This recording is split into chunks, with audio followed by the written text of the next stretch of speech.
Welcome to 2Guys&aTinyDesk, a bi-weekly theological podcast developed by two seminarians to discuss big ideas on a tiny platform. You're invited to join us on a journey of self-discovery and transformation. Hi, my name is Joel, and my pronouns are he, him, and his.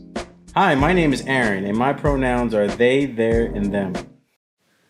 And for our opening meditation, O thou from whom the breath of life comes, who fills all realms of sound, light, and vibration, may your light be experienced in this space and push us beyond the threshold.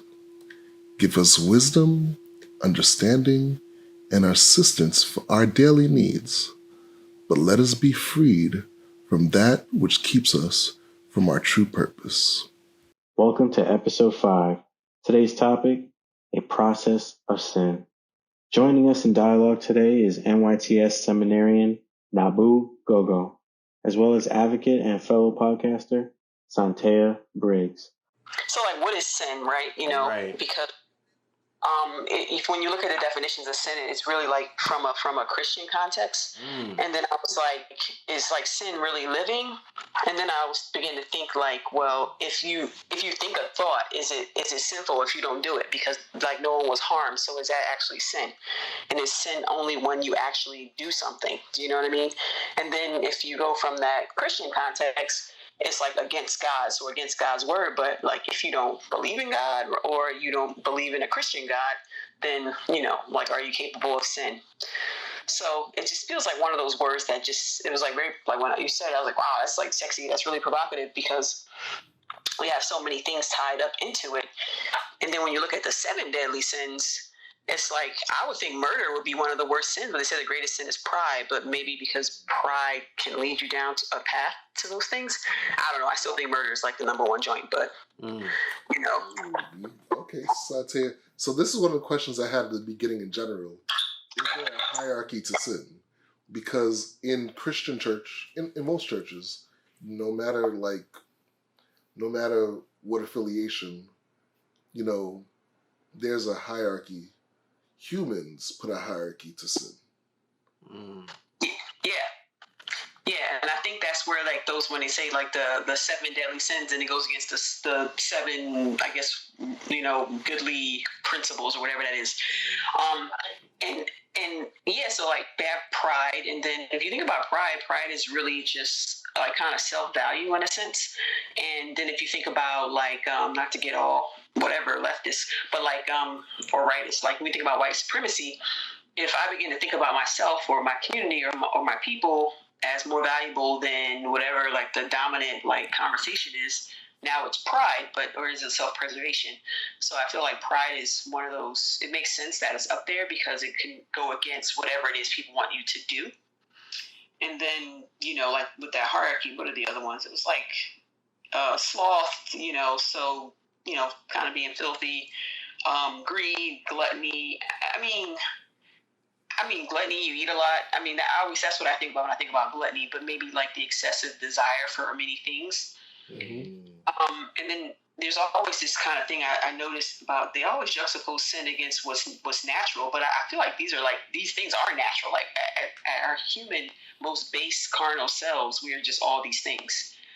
We just have laws, and we've been civilized or domesticated to not be slothly, right? Because, there's all this kind of social and societal things around filth. So you can't be dirty, and then maybe you just don't want to be dirty, right? Because life is set up in a way that if you are the opposite of these kind of good things won't work out for you. So you are incentivized to behave in these ways. But when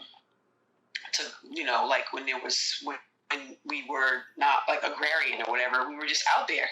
You pee on a tree in the woods, you put some leaves on your arm. If you have a cut, you bathe in a river, whenever you felt the need. But it wasn't this, you take a shower, get up in the morning, get dressed, shave, you do all these things. These things now are part of our civilized society. So these sins sort of seem they go with our basic nature. Because that's humans, I think, right?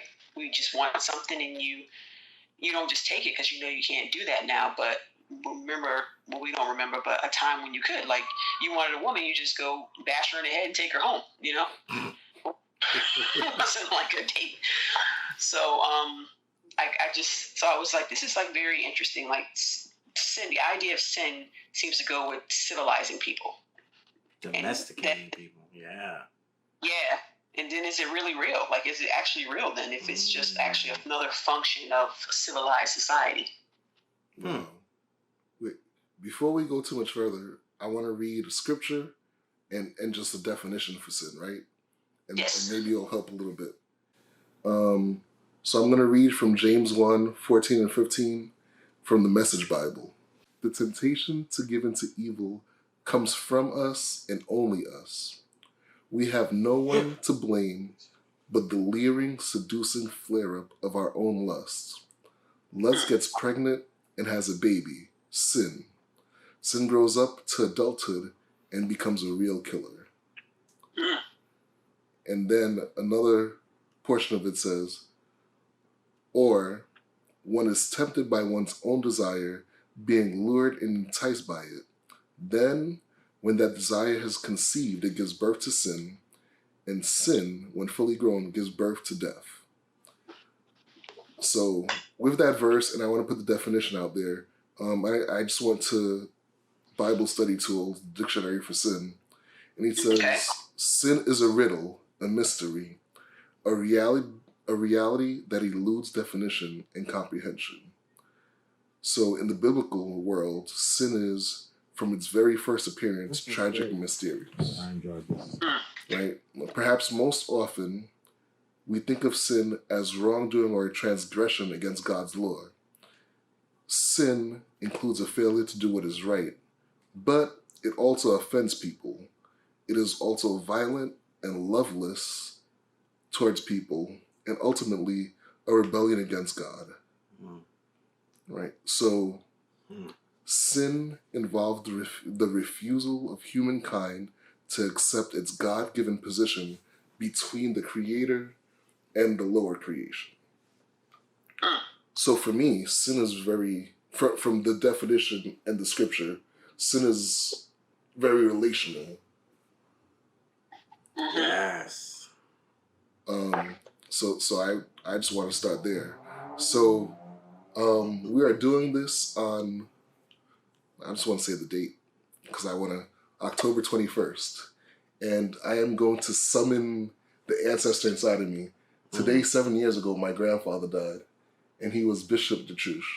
So I'm going to try to take some of that wisdom to go on for the rest of this podcast. Yes. Nice. Yes. Wow.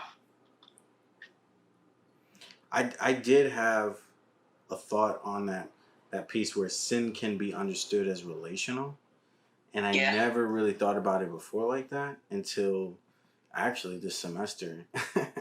Talking about like the relational God and diving into that and what that could look like, the possibilities.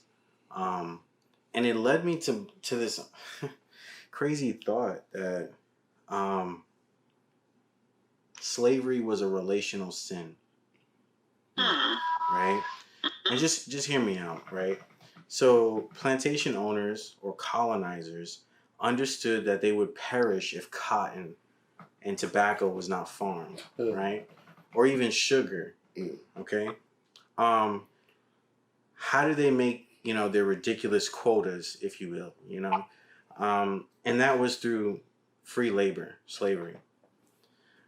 And what's interesting is, from their perspective, slavery was like God's grace. It helped them, right? It was a blessing from the skies, if you will.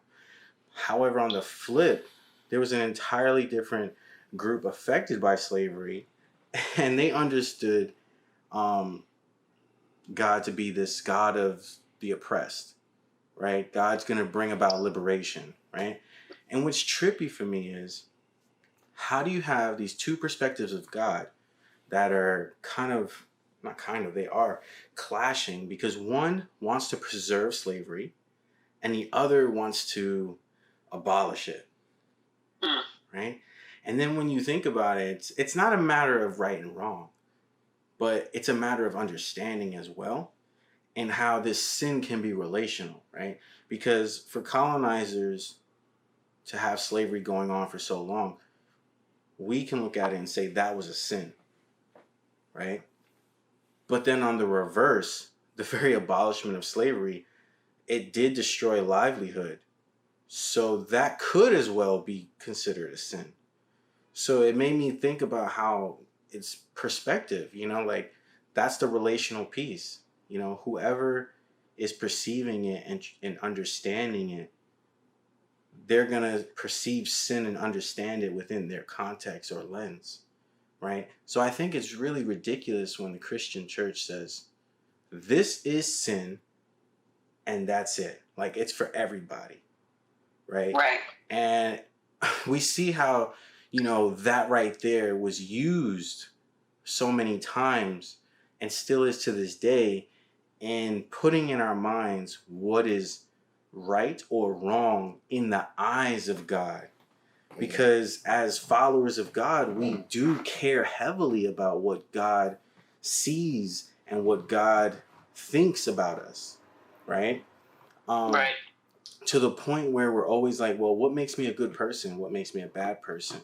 What would Jesus do, right? And it's really hard to actually figure out what would Jesus do because we don't know Jesus, but we know of Jesus. However, a lot of those stories have been distorted and controlled, right? And it's not until now that, a lot of us are starting to learn about Jesus of Nazareth, and the way and what that looked like. But it's not the same narrative that they promoted and programmed into us in church, So like this crazy radical, I guess, idea that sin can be relational, it makes us step back and say, well then, what is sin then? Because this whole time we were like, we thought sin was just black and white. It says in the Bible, there's 10 commandments. That was for starters. And then you have a whole book, Leviticus, the laws, right? You have entire communities that still live by this Levitical law.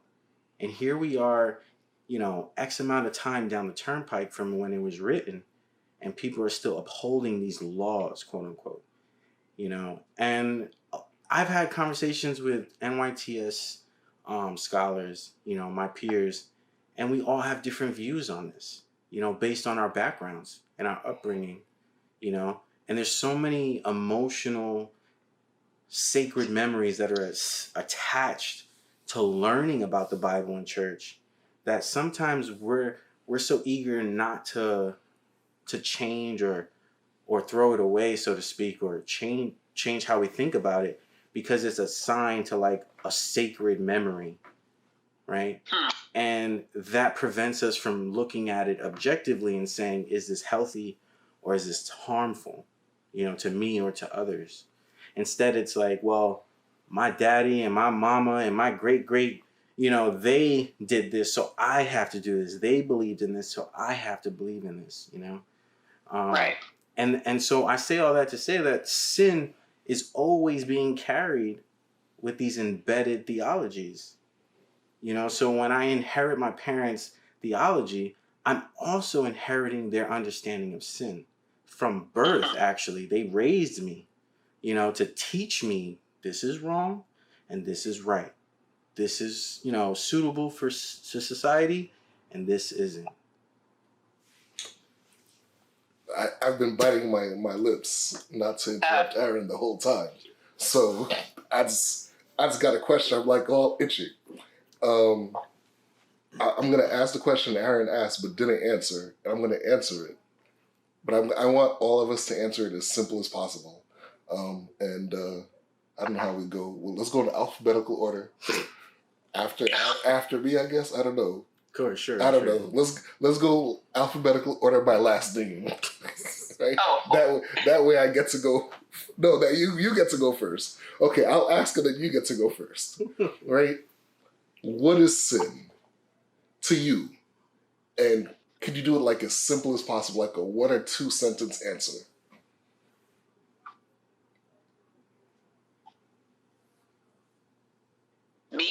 Mm-hmm. Yeah. Okay, yeah, I don't know last name. I was like, is there an A? Okay. Can I buy a vowel? What is sin? So to me, I think sin is an idea that we've all accepted that equals wrong, but I think it's an idea, and I think it's much more than just wrong, and I think it's I would agree with the relational thing, and I have some more to add to that. But it's also consequential, it's circumstantial. A lot of things are involved in it. So if it's just about being wrong, then depending on this thing you're doing that is a sin, and the consequences or the circumstances of it, to me, I would not say is sin. So that's sort of where I am with that word. All right, I like it. I'll give my definition.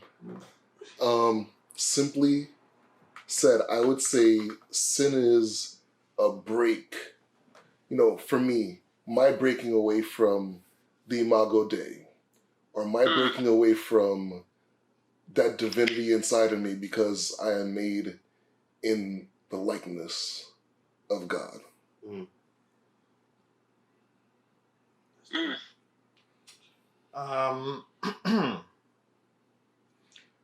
I believe, before I can tell you what sin is, I believe that sin is relative. It's relative to who you are, what you are, why you are. And depending on what the answer to those three concepts is, determines what sin is for you. Because what sin could and can be for you might not be for me. So I don't believe that there is a true definition of sin. It's dependent upon, again, who you are, what you are, how you are, even why you are, and how you relate to others would determine what sin is. Because if I'm raised believing something, even if, like, let's just take the elephant in the room. If you take white supremacy, if you've been raised to believe that you are better than black people, it's not sin to you to abuse black people. It's your right. So it's not sin to you, because if that's all you know. Now, after which you learn that what you're doing is wrong, that becomes sin. But initially it was not. So however that plays into your definition, it is what it is. But again, to me, sin is relative. And once you figure out what that relation is, then you can define it. You didn't give an answer, but I'll take it. That's amazing. You didn't define it, but that's great. There is no true definition to me. Not defining. Yes. It's dependent upon where you are. We can't have smart people like this join the podcast anymore. No, that's brilliant. No more brilliant people. No more brilliant. No. Well, this podcast is just terminated. But I like that you said it's relational, and then you went into why, Joel, and then I like that Gogo just said that, because there's always this thing of like this eye for an eye, right? And then someone commits some kind of heinous crime against you or your family, and then when you want to defend yourself, then it's a sin. But like, it's not a sin. It's not. If we're gonna position sin in this way where, if you're a white supremacist, this is what you believe, so what you're doing, slavery, and then also the loss of labor to take care of these things that you need, considering in your whole worldview these people are nothing, you're not doing anything wrong. But then, right, you can't have it both ways. So when I do get an idea of my own self, my own value, then I can kill you because you are hurting me. And we're looking at So if it really works like that, then it can work. You know what I mean? Like, you get to do these things to me because this is your belief, but I also believe I get to survive, so I'm gonna have to kill you. And I'm not committing a sin because I'm literally just protecting myself. Well, I can push back there a little bit, in that when the oppressor learns that they are the oppressor, once they come to terms with that, and they understand that what they have been doing is a sin or is sinful, they have a duty and an obligation to make things right, quote unquote. Right. And at which point they don't do that, you defending yourself cannot amount to sin. That's just self-preservation. However, Right. if you go above and beyond, if you make it known that you are being oppressed and the person stops the oppression, you too should stop. Because once you have made it known, it's acknowledged, accepted, yet you continue, now you are officially the oppressor. Intentional. Now it's intentional. Now you are committing the sin. Right. So now it becomes a sin. So once I hear the apology, and if I don't accept it and then I retaliate, then now I've committed sin. Correct. I mean, it's a really that's a really pretty world, right? But that's I think that's the problem with sin. And even the question, it never really occurred to me, but people, what you Aaron, I believe it was mentioned earlier, is what would Jesus do? It's kind of like, it's a little silly to ask what a supernatural protected being do, and I'm a finite human being. Like, I can't do what Jesus do, so that's just not a question I can ask myself. I'm just a human being. So as a human being with the power that I have moving on this world, well, what am I going to do? And amongst other humans, and looking at whatever our morals are, our group agreements of how we live with each other. Okay, so what is a reasonable thing another human do? But what would Jesus do? It's like, it sounds really noble and pretty, but it also sounds a little silly to me to be like, oh, what would Jesus do? Like, I'm not Jesus. None of us are. None of us walk in the world with that kind of power and authority. So, and protection. So I can't do what Jesus do. I'm not even going to ask myself that. Well, I would say I said that, and I should have clarified. I apologize. You're right. No. A lot of people believe that Jesus is this supernatural entity, and I apologize. I was not sensitive to that because I was coming from a headspace of Jesus was a human that did divine things or unlocked the divinity within himself. But we have that capability too. So like, I was coming from a point where people use, oh, I'm not Jesus, as a scapegoat to say, oh, well, I'm a sinner and I'm going to be a sinner because I'm human. I'm not Jesus. I'm not God. So in this category that I'm putting myself by default, I'm going to sin.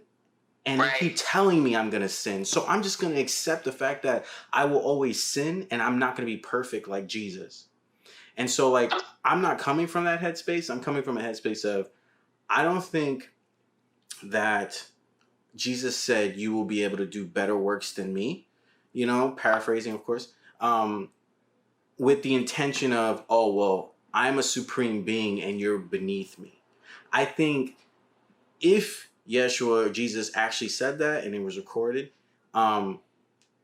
he was coming from a headspace of, I'm human, you're human, we're part of this human family, but we come from God. So whatever I can do, you can actually do, and you can do it better than me because I didn't even have all the resources I could possibly use, right? Like think about it. If Jesus was alive during a time where technology was at the point it is right now, internet, Wi-Fi, social media, what would Jesus' Instagram or Facebook look like? What would Jesus's business plans look like? What would Jesus' community organizing look like? You see what I'm saying? Like, what person would fit that role? Where could we identify Jesus in today's communities or in today's issues? I don't think Jesus would be the president. I don't think Jesus would be your attorney. I don't think Jesus would be a judge. Jesus would be found at the very bottom of society. And this person would be trying to start such a small ministry, so small, like it's got no followers, basically. Like any physical person that comes in contact with this person says, you know what, I just want to join up. But you don't got no likes on social media. People saw your stuff. No one's donating. You see what I'm saying? So like putting Jesus in that context to make Jesus more relatable it actually helps us to unpack this idea of sin and say, well, if that's the case, then Jesus going against Rome was a sin, was it not? You're going against the authorities that, quote unquote, Dike, God put anointed these people to govern over you. So to go against them is to go against God's choice, is it not? That is a sin. If that's the case, then Jesus is the biggest blasphemer in all those stories. He is that ultimate sin, that push back. So then it also forces us to rethink what is sin, because like someone adequately said, it could be violent. I think, Joel, you mentioned that. It could be violent, right? And what else can be violent? Transformation, revolutions, birth. Right. Civil rights was violent, but it was for a quote unquote good intention, right? So when we throw around this word sin, it's super easy for it to get lost in translation and just say, well, that's a sin. Right. Well, why is it a sin? Well, because God said so. Okay, who heard God say that? Right? And then when we go back to who wrote the 10 Commandments, right? The 15 Commandments. Right? It's like Moses wrote it, and then we have a problem whether Moses was just a paradigmatic, symbolic character, or was Moses a real person? You know, like, how do you write your own death ending? I don't know. Like, these are things that we have to question, though, seriously, before we even start throwing around terms that are just like, this is what it is, absolute, you know? But yeah. I just want to say something about Jesus. I'm going to go outside of I'm going to go to the Gnostic Gospels, right? And just saying about everything like Aaron said and about being like Jesus. Jesus, with all the divinity, was also fully human. And that's what we believe. So this is from the Gospel of Thomas, chapter 3, talking about Jesus, you know, as a child. And it says, when Jesus saw what happened, he became angry. And I'm not reading from the beginning. But Jesus became angry and said to the little boy, "You godless, brainless moron. What did the ponds of waters do to you?" Right? He goes on to say a couple of things. And then Jesus says, "You are going to dry up like a tree, and you will never produce leaves and roots or fruits." And immediately, this child that Jesus is talking to withered up completely and died. So Jesus, if he was fully human, if we really believe that, had to learn how to live with, deal with the divinity within himself, and it took time. And I think that's something we're all learning. Right. Yeah, that's a good point, because we never really think about whether Jesus had to go through a crucible, a boot camp, to learn how to understand God. Yeah, like how do I manifest and express God in a physical body on this plane of existence, right? It comes with all these other complications like emotion, lust, temptation, things of that nature, you know. And so, you know, for Jesus to sit there and go through a process of disciplining himself so that he doesn't make those careless, emotional, immature comments. You notice how, like in the parables, Jesus did not stutter, right? Jesus didn't have to repeat things. Jesus said it once, and it was crystal clear to the audience he was speaking to, you know? Let's not be naive. A child cannot do that, right? Right. So to understand or see that Jesus grew up, went through a cultivation, right? He wasn't I would argue he wasn't raised. He was left to be cultivated, right? He wasn't told what to think. He wasn't told what to do. Instead, he was given space to kind of figure it out and see if it fits and if it works. And I feel like a lot of that took place with his meditation disciplines, you know, going off to pray and in that solitude space find wisdom, right? That couldn't be found in the local synagogue, right? Because the synagogue was just recycling, Judaism, nonsense, especially back then. What do they call it? Rabbinic Judaism. They basically was making shit up. Like, that's just historic, right? So, like, we have to keep in context. He came from a time where his main teachers, his rabbis, were practicing Rabbinic Judaism, meaning they were just making shit up. And now Jesus comes out of that with this divine knowledge that this is how the world works and this is how humans work in this space and how we relate to each other and build relationships and love. And you know what I'm saying? Like, he didn't get that from Rabbinic Judaism. He got that from somewhere else, right? So we have to also consider that too, that he did go through his own process. So that has to be the human aspect, if you want to say that. But he went through his own process, just like we all do, right? So I have a question, and maybe I disagree, maybe I don't. Right? You said that when you talk about Jesus not being nobody really teaching him these things, Jesus as a child obviously did what all the other little brown Jewish boys did.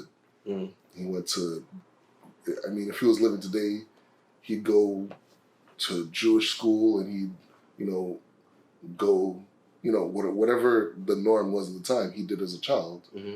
He obviously had some training. And if you go to the Bible, it says that when his parents went to Jerusalem and he stayed back, he was with the teachers, Mm-hmm. almost teaching them. Mm-hmm. So he had enough knowledge by then, Mm-hmm. right? I think he went on a different plane maybe when he went to meditate and do things like that by himself. Right. Or was influenced by his trip to Egypt. Because we also don't consider the mysticism that was in Egypt that could or could have not influenced him in understanding things beyond the flesh and things beyond Judaism. When they speak about Jesus in Egypt and resurrecting the boy that I guess mistakenly got hurt and died or something, he felt bad. Like, I didn't mean to do that. And I'm just repeating or paraphrasing the story. And so, like, he resurrected this boy, and those who witnessed it were like, how the hell did he do it? It must be of the devil, or it must be of dark magic or something. Like, how did he do that kind of thing? With respect to how Jesus understood or how he processed things, that will always be the $1 million question. I personally feel as though he was both human and divine at the same time. Right. So he could not have been completely educated by humans because he knew too much. Mm. He wasn't fully divine because he was physically here. Right. So there's a combination there that is only fully or can only be fully understood from the divine end of the spectrum. So that kind of cancels us out. With respect to the whole, what would Jesus do in any given situation? That is probably the most unfair question to ask, although it's a hypothetical, but it's as a human being, it would be hard to fathom having all power in your hand, all ability in your mind, yet choose not to use it. Mm. Especially if you're being oppressed, especially if you're being, ostracized, especially if your people are constantly under pressure. I can't fathom any human just standing idly by as their people are oppressed. Mm. Knowing that they have the ability to call legions of angels to your side. Mm. So when people say, well, what would Jesus do? That question just makes no sense to me because for one, I'm not Jesus. I can't even fathom what it would be like to be a tenth of who and what he was. So to ask me what would Jesus do, I don't know. And at this particular juncture, I really don't care because I can't attain it. You know, it's like saying, well, if you had $1 billion right now, what would you buy first? Well, I don't have it, so what does it matter? That's a good example. You know, you're asking me, see, that's like the difference between a wish and a hope. You know? A wish is just something completely off the wall that can never be attained. Hope is based on you having done some work or you have some access to make it a possibility. You know? So don't tell me, well, what's your wish? You're just wasting breath here. You know, I wish everybody was equal. Fat chance of that happening. But my hope is that we can work toward it.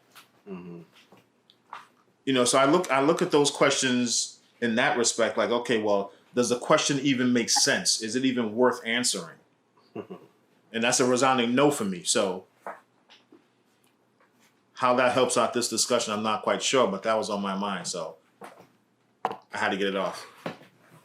What I find interesting, thank you for bringing that up, Gogo. You know, let's paint this picture in our head that Jesus is this person with the power to call upon legions of angels, right? Let's play that narrative out. What's so interesting is that Jesus not once mentioned sin.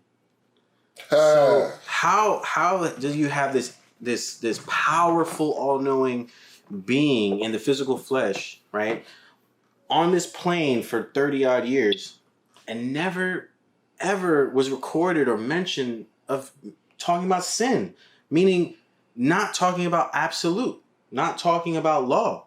Instead, you talk about this person talking against rabbinic Judaism law, right?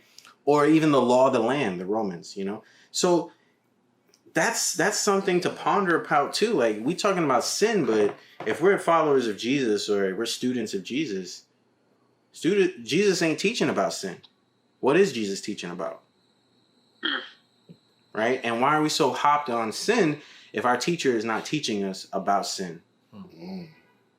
Maybe our teacher was trying to direct us away from sin or this idea of sin into a larger room of ideas, you know. I don't know. Maybe he was just showing the example of how to live without implementing sin, without mentioning sin. Just follow my example. Deep. Yeah. If you follow my example, you would kind of step over sin because he was the one sinless individual. So maybe that was it. And that does paint a new interpretation of what it means for Jesus to be sinless.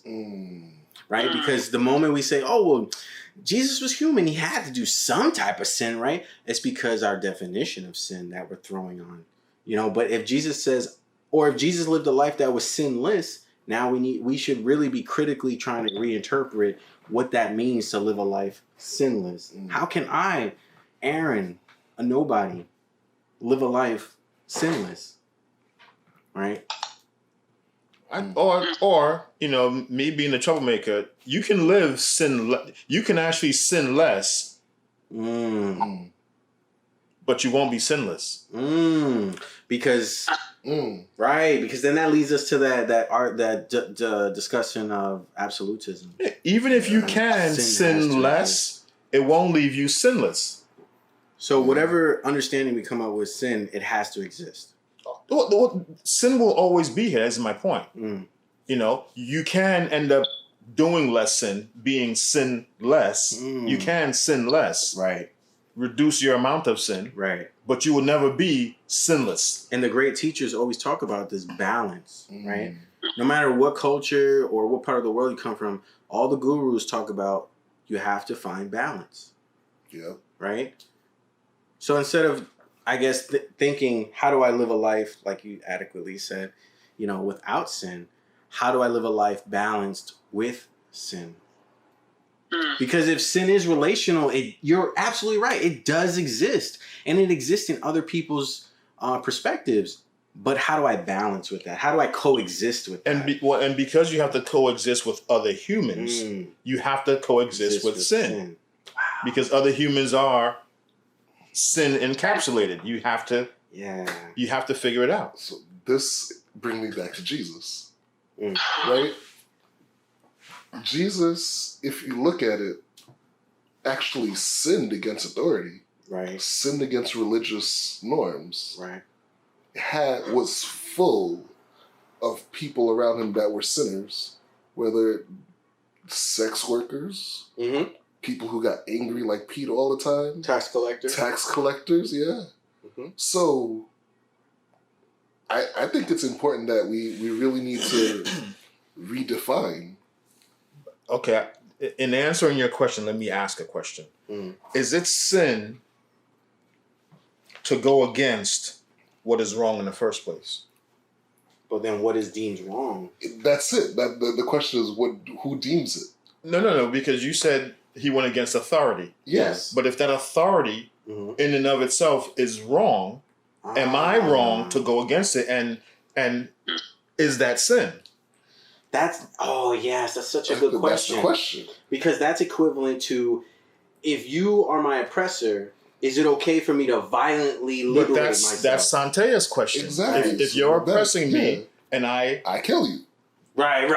Is that But sin? this is why I said to her earlier, if you make it known that you're being oppressed and your oppressor accepts your terms, let's say, and does what they can to make amends, leave it be. Okay. Because now they haven't necessarily paid you back, because some things cannot be paid back, but they're making amends as best they can for what they've done. Mm-hmm.